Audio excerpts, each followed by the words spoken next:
The war in Ukraine is in its third month, and neither side has an upper hand. That raises a huge question. How does this end?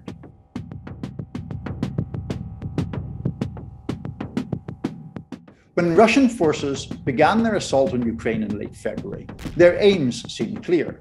They advanced toward the Ukrainian capital of Kyiv, and they appeared intent on trying to topple Ukrainian President Volodymyr Zelensky.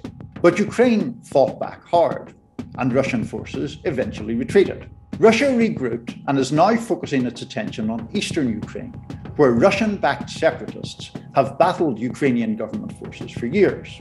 Russia has made some advances, but only small ones. Ukraine's defences have been stretched, but staunch. So what happens now? Putin is neither on the brink of victory, nor so weak that he needs to sue for peace. And the stalemate makes many people wonder how peace will be accomplished anytime soon. The US Director of National Intelligence, Avril Haines, told a Senate committee this week that Putin was, as she put it, preparing for a prolonged war in Ukraine. Haines also warned against thinking that Putin would just be satisfied to seize control of the Donbass. Testifying alongside Haines, Lieutenant Scott Berrier, the director of the Defense Intelligence Agency, said that neither side were winning. We're at a bit of a stalemate here, he said.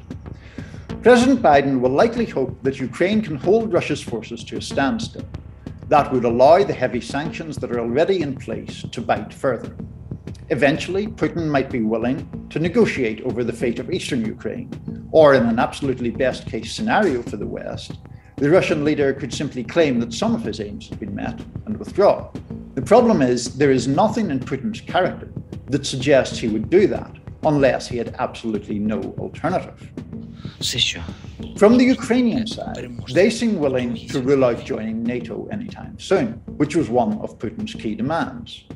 But the Ukrainians have no incentive to make territorial concessions, while their military performs much better than expected. Zelensky even said earlier this month that Ukraine wanted to take back Crimea, which was annexed by Russia back in 2014. So we're stuck. Why is that a problem for the United States and other countries?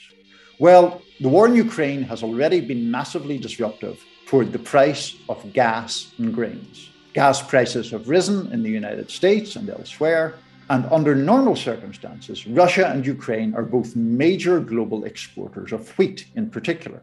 The war and the sanctions that go with it have meant that food prices have risen, and there is a real danger of food shortages in some parts of the developing world. There's also the matter of US support in Ukraine. By mid-April, the United States had given Ukraine around $8 billion, according to one analysis first published by Bloomberg.